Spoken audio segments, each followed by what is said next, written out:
Hello, welcome to Unicorn Princess Tarot. So, ito yung reading natin for Capricorn. Sun, Moon, Rising, Venus, Jupiter, Capricorn. Take only what resonates. By the way, kung gusto mo magpabook ng personal reading, ito yung details para doon. Wait lang. Ayan, nalaglag. Madam P. Unipre Virgo, Philippines@gmail.com. Ayan, kung gusto mo magpabook ng personal reading. And, yan sa TikTok shop namin, Unipri, UNIPRI. Dito ka pwedeng mag-avail ng mga products such as mga Evil Eye, crystals, Lucky Charm. Let's start. Yeah. Ano yung messages for Capricorn? This is love reading, guys. Pwede magkapalit-palit ang roles. Depende sa nangyayari sa'yo.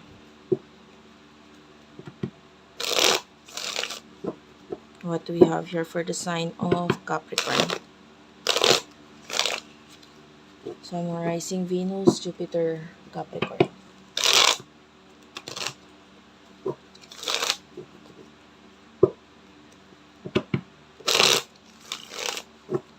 Isang shuffle na lang. Okay, let's start. For the sign of Capricorn.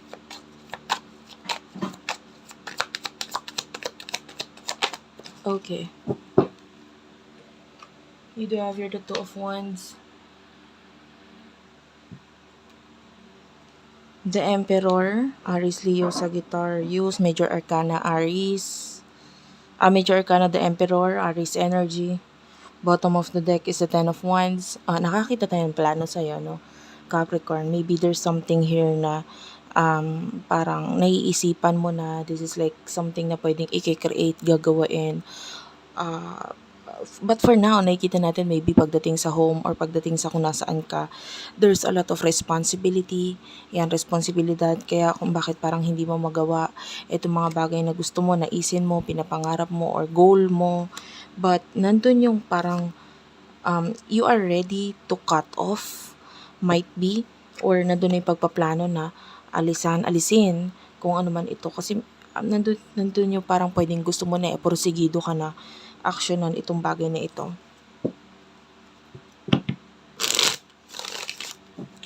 Pagdating sa love, sino tong person na kakonect mo, Capricorn?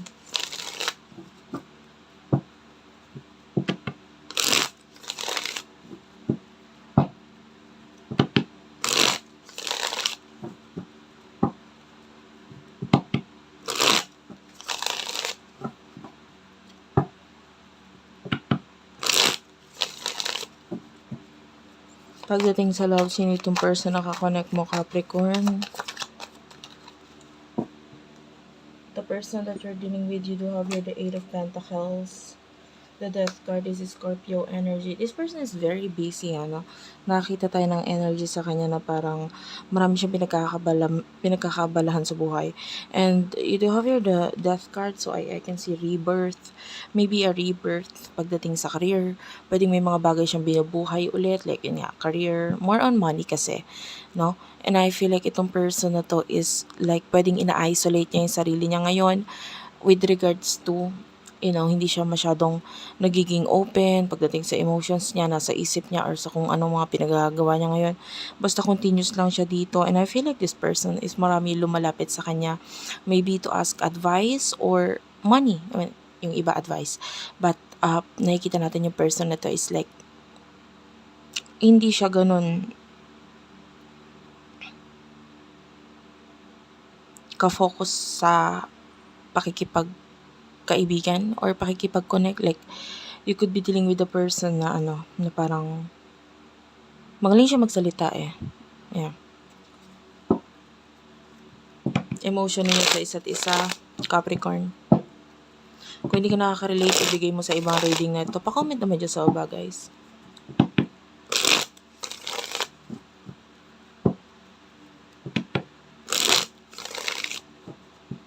Emosyon ninyo sa isa't isa.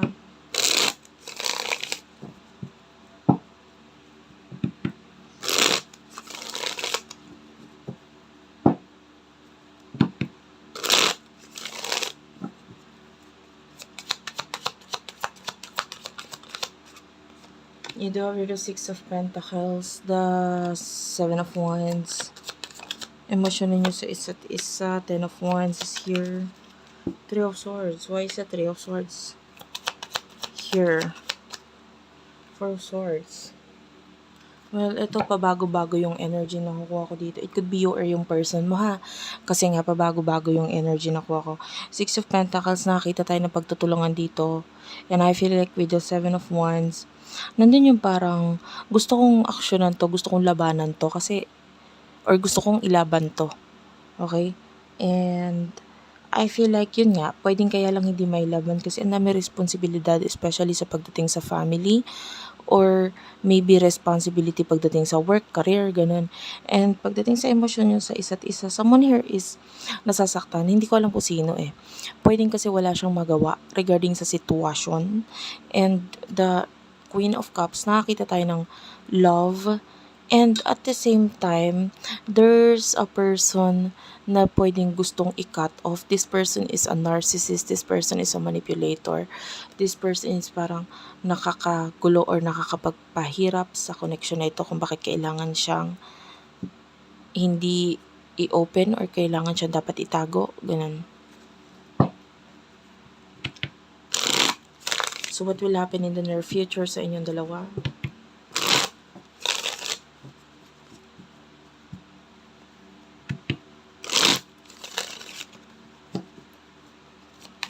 In the near future sa inyong dalawa.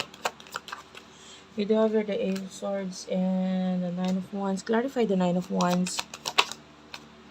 The Moon. That is major arcana. Pisces energy. Ace of Cups. The Tower and the Four of Cups. And Taurus energy with the Hierophant. Major arcana din. I can see a new beginning sa inyong dalawa, no?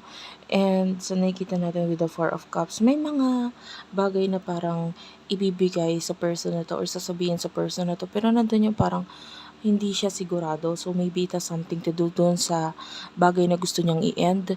And then nandun yung, should I end this or wag? Or i-end ko ba to or wag?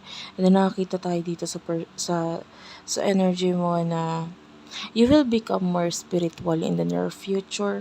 Kasi ang dami mong struggles, ang dami mong pinagdaanan sa buhay na magiging dahilan for you na parang, oo nga no, marirealize mo, maybe this is not the path for me, hindi talaga ito para sa akin. Kaya, nandun yung parang pag-change or pagbabago for you to make some kind of completion sa isang bagay kasi na-realize mo na hindi naman talaga nag-workout ito para sa akin. And then you do have here the Hierophant. This is Taurus energy. Maybe may kinalaman ba din sa money? Maybe may kinalaman sa spirituality, religion. Yung iba pwede nagkaroon ng pagbabago ng paniniwala eh. No, maybe yung iba hindi ka naman dati naniniwala sa mga ganito, tarot reading, whatsoever. But then, you have learned to accept yung tulong na naibibigay nito sa iyo, no? Sa iyo, sa inyo. No, by giving you guidance, what to expect, kung ano yung dapat i-ready, no? Sa sarili. So, this is the help of this for you. And, yeah. Mas more on spiritual matter na nakikita natin dito. And be sure to check your dreams kasi nakakita tayo ng mga messages regarding your dreams. Take only what resonates, guys. Maraming salamat. I will end the reading here. Ito yung details kung paano ka makapagpabook ng reading, yung TikTok shop namin. If you want to avail yung mga crystals, yan, mga earrings, I do have that in my TikTok shop. Be sure to check it out. I love you all and bye-bye.